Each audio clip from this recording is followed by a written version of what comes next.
नमस्कार,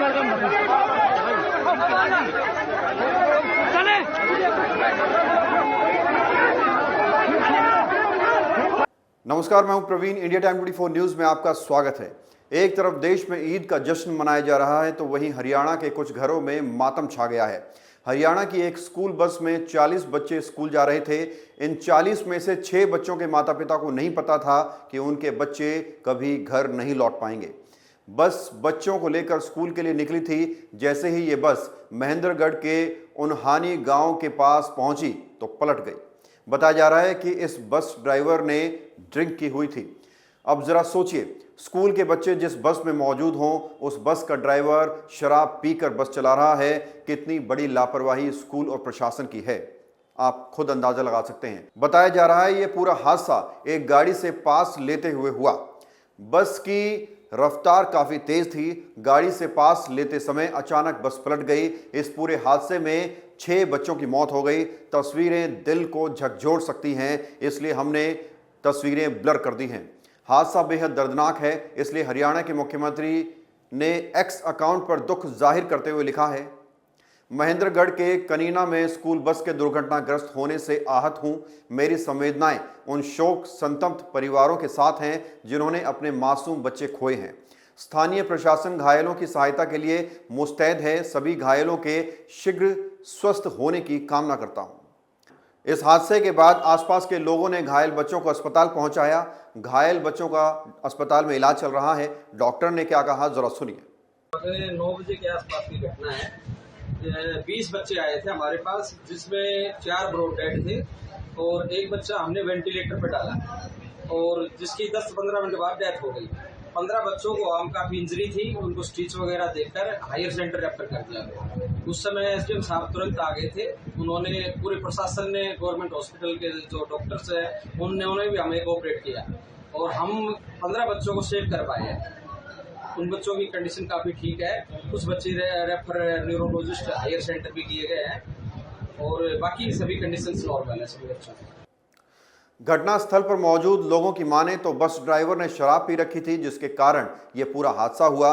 कई बच्चों को गंभीर चोटें आई हैं। आज ईद पर सभी सरकारी दफ्तरों और स्कूलों में छुट्टियां हैं। उसके बाद भी प्राइवेट स्कूल ने छुट्टी नहीं की।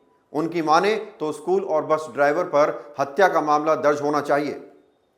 अब लेंगे एक छोटा सा ब्रेक और ब्रेक के बाद आपको बताएंगे कि आम आदमी पार्टी के एक मंत्री ने कैसे पार्टी को एक बड़ा झटका दिया है। भगत चंद्रा हॉस्पिटल विश्व की सभी आधुनिक और बुनियादी सुविधाओं से परिपूर्ण एक world class multi speciality hospital, Mahavir enclave Palam डावडी रोड पर स्थित साउथ वेस्ट दिल्ली का एकमात्र मल्टी स्पेशलिटी हॉस्पिटल, जहां 24 घंटे आपकी सेवा में उपलब्ध हैं वेल क्वालिफाइड डॉक्टर्स और हेल्पिंग स्टाफ। डॉक्टर CM भगत द्वारा स्थापित भगत चंद्रा हॉस्पिटल आपकी सेहत का ख्याल रखना ही इसकी प्राथमिकता है, वो भी अफोर्डेबल रेट्स में।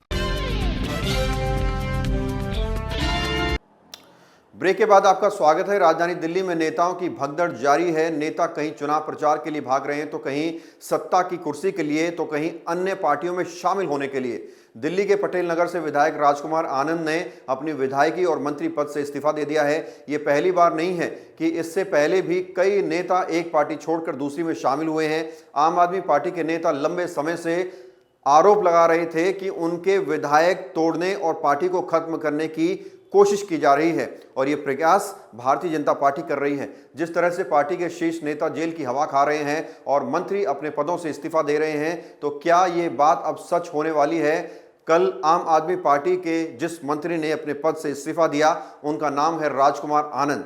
10 अप्रैल से पहले तक उनके लिए आम आदमी पार्टी एक ईमानदार पार्टी थी, लेकिन अचानक उन्हें पार्टी में भ्रष्टाचार नजर आने लगा। नवंबर 2023 में उनके घर और दफ्तर में ईडी की रेड पड़ी थी। उस वक्त बीजेपी ने उनका इस्तीफा मांगा था, लेकिन नवंबर से 10 अप्रैल तक उन्हें आम आदमी पार्टी में कोई भ्रष्टाचार नजर नहीं आया, कोई घोटाला नजर नहीं आया। जब उनके यहाँ छापे पड़ रहे थे तब आम आदमी पार्टी उनके साथ खड़ी थी। आप नेता सौरभ भारद्वाज ने उनके पक्ष में एक बयान भी दिया था। राजकुमार आनंद ने फिलहाल किसी पार्टी में शामिल होने की बात से इनकार किया है। उनके पास दिल्ली सरकार में गुरुद्वारा चुनाव, SC और ST, समाज कल्याण, सहकारिता, लैंड और बिल्डिंग, श्रम और रोजगार का पोर्टफोलियो थे। बता दें, उनके इस्तीफे की घोषणा से कुछ देर पहले राजकुमार आनंद ने आप नेता संजय सिंह की वीडियो शेयर किया था। अपने इस ट्वीट में उन्होंने मोदी सरकार पर निशाना भी साधा था। लिखा था कि तिहाड़ जेल के अधिकारी मोदी सरकार के दबाव में काम कर रहे हैं। तो ये जो पूरा घटनाक्रम दिल्ली में चल रहा है, जिस तरह से आम आदमी पार्टी के बड़े नेताओं को जेल में रखा गया है, वो जेल की चक्की पीस रहे हैं, तो वहीं दूसरे नेताओं पर भी ईडी का खतरा मंडरा रहा है। शायद यही वजह हो सकती है कि मंत्री पद से इस्तीफे दिए जा रहे हैं। और इसके पीछे की वजह चाहे जो भी हो, लेकिन एक बात तो साफ है कि अब जो लोकसभा चुनाव होने वाले हैं 2024 में, ये अलग अलग राज्यों में अगर देखे जाएं तो काफ़ी दिलचस्प हैं, क्योंकि कहीं एक मुख्यमंत्री को जेल में डाल दिया जाता है, कहीं एक उप मुख्यमंत्री को जेल में डाल दिया जाता है। तो ये जो पूरा घटनाक्रम चल रहा है, इसका जनता जवाब कैसे देगी, ये आने वाले समय में देखना होगा। बहरहाल इस खबर में इतना ही। देश और दुनिया की तमाम खबरों के लिए आप बने रहिए हमारे साथ और देखते रहिए इंडिया टाइम 24 न्यूज़। खबरों से खबरदार रहने के लिए चैनल को सब्सक्राइब करें और प्रेस करें बेल आइकन।